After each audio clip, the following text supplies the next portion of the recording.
संपत्ति के अधिकार को कैसे कुचला जाता है, उनके विरोध करने के अधिकार को, इस जड़वादी संवैधानिक अधिकार को किस तरीके से वो इस्तेमाल ही ना कर सके। ये तो हमने अभी हाल में 8 इसका ही रवैया किया था, कितना तंग किया कि आपको करने नहीं देंगे, ये नहीं होगा, आपको बंद करेंगे, आप लोगों ने परमिशन नहीं दी है। ये एक नया तरीका कि एक व्यक्ति शिकायत करेगा और स्टेट मशीनरी फटाफट से एक्टिवेट हो।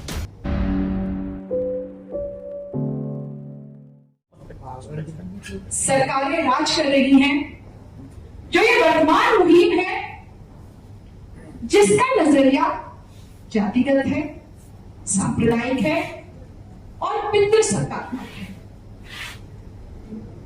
इस मुहिम को तो महिलाओं का सामूहिक विरोध, यदि वो इनके इस नजरिए के खिलाफ है तो उनको ये कतई गवारा नहीं आता है। बार बार यही देखने को मिलता है। हमने हाल ही में देखा सीएए के दौरान जिस तरीके से जो कार्यकर्ता, छात्र, जिसमें खासकर दिल्ली में बहुत बड़ी संख्या में जो महिला कार्यकर्ता थी, उनको किस तरह से दिल्ली हिंसा के मामले में उनको इम्प्लीकेट किया गया और लगातार उनको जेल में रखा गया। अभी प्रशांत जी बता के गए, bail is rule, jail is exception. Bail अधिकार है, जमानत अधिकार है, जमानत नियम है, जेल अपवाद है। लेकिन क्या हुआ है, लगातार यूएपीए लगाकर बहुत सारी महिला कार्यकर्ताओं को, जिसमें गुलफिशा है अभी तक जेल में है, जिसमें बहुत सारी महिला कार्यकर्ता हैं जिनको लंबी जेल की अवधि काटने के बाद ही उनको जमानत पर रिहा किया गया।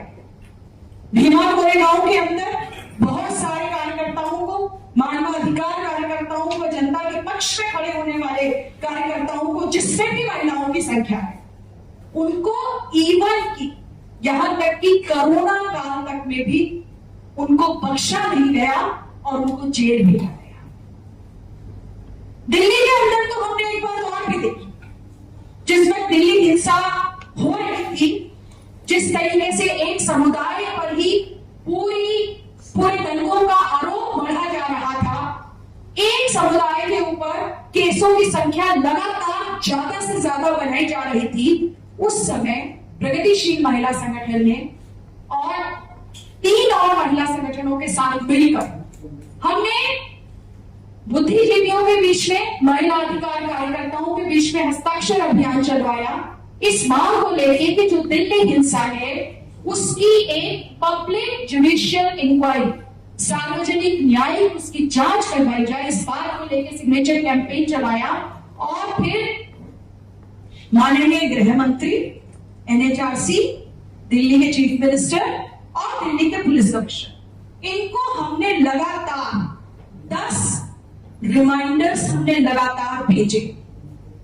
हमें जवाब मिला, जहां एनएचआरसी ने हमें कहा कि आपके पत्र से किसी विशिष्ट मानवाधिकार हनन की घटना होना नहीं पाया जा रहा है, इसलिए आपकी केस को कुछ नहीं कर सकते।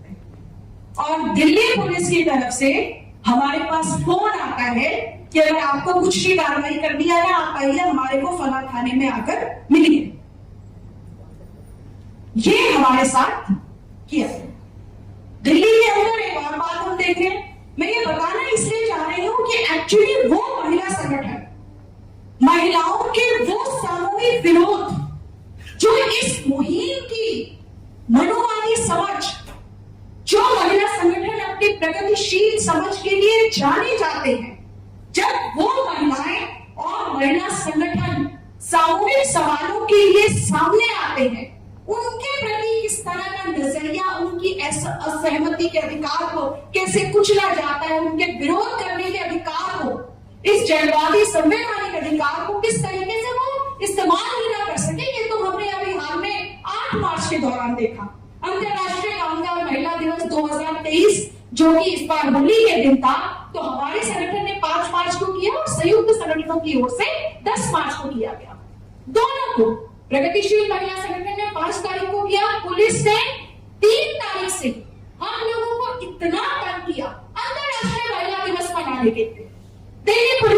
लिया था, इतना तंग किया कि आपको करने नहीं देंगे, ये नहीं होगा, आपको बंद करेंगे, आप लोगों ने परमिशन नहीं दी है। एक ये अजीब चीज हो गई है आजकल कि 10 दिन पहले जो है आपको परमिशन लेनी पड़ती है।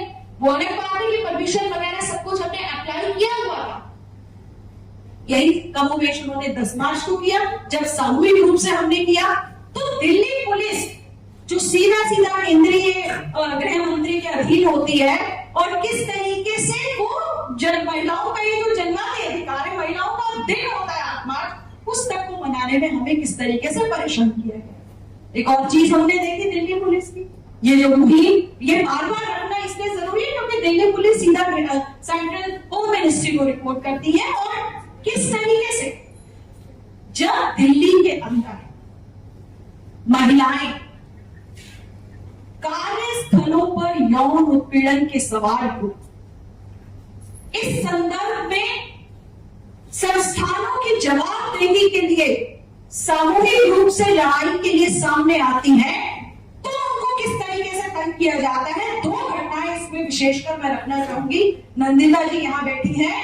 आईटी कॉलेज के अंदर आईटी का फेस्ट चल रहा था, आउटसाइडर्स ने जाके कॉलेज की लड़कियों के साथ बहुत बदतमीजी की।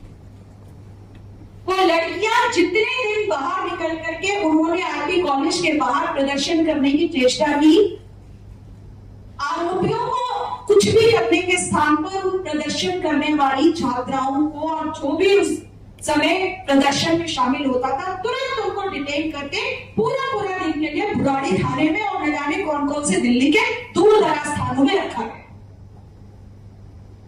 यही समावेश हमने देखा अभी हाल ही में दिल्ली में जो रेसलर्स का आंदोलन हुआ है।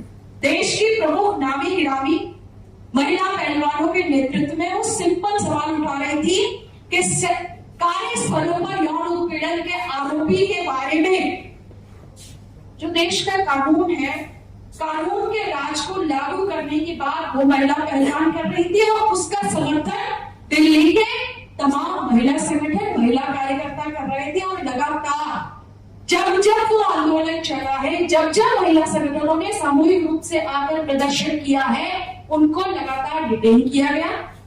28 मई के दिन अलग अलग उनको घरों में बंद कर दिया गया, उनको घरों से उठाकर बंद किया गया, हिरासत में लिया गया। ये एक तरीका दिल्ली पुलिस ने दिल्ली की महिलाओं और दिल्ली के महिला अधिकार कार्यकर्ताओं और महिला संगठनों के साथ किया। इस मुहिम के राज में एक चीज और सामने आ रही है कि ये एक व्यक्ति, जैसा हमने मणिपुर में देखा, मणिपुर में 4 कुकी प्रोफेसर्स को वायरल इंटरव्यू देने या प्रेस से बात करने के आरोप में एक व्यक्ति ने कंप्लेन की मणिपुर कोर्ट में, और उनको कोर्ट ने समन कर दिया। National federation of Indian women's की fact finding team fact finding करके आती है, एक व्यक्ति कंप्लेन करता है और कंप्लेन के ऊपर एफआईआर दर्ज हो जाती है। फैक्ट फाइंडिंग के डिसीजन से कोई सहमत या असहमत हो सकता है, पर फैक्ट फाइंडिंग करने की वजह से एफआईआर, ये एक नया तरीका कि एक व्यक्ति शिकायत करेगा और स्टेट मशीनरी फटाफट से एक्टिवेट हो जाएगी। तो ये पूरे अनुभव एक्चुअली दिखा रहे हैं कि जो मौजूदा मुहिम है, वो वर्तमान जो शासकों की सरकार में जो सत्ता पक्ष की मुहिम है, उसको महिलाओं के जन्मवादी अधिकारों की कतई कोई कदर नहीं है। और खासकर मनुवाद के विरोध में, खासकर पितृसत्ता के विरोध में जब महिलाएं सामूहिक रूप से सामने आएगी, ये महिला कार्यकर्ताओं को आतंकित करते हैं, उनको परेशान करते हैं और उनके जन्मवादी अधिकारों का हनन करते हैं।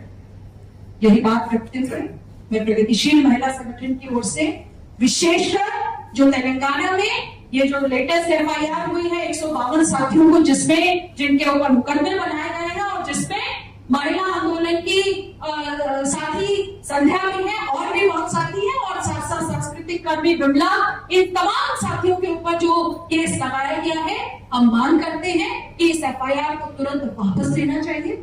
हम ये भी मांग करते हैं कि जिन भी लोगों को यूएपीए के तहत जेलों में बंद किया गया, उनको अविलंब जमानत पर रिहा किया जाना चाहिए। और बिल्कुल यूएपीए को रद्द किया जाए। बहुत शुक्रिया। खबरों में बने रहने के लिए फोरम 4 को सब्सक्राइब करें और नोटिफिकेशन पाने के लिए बेल आइकन दबाएं।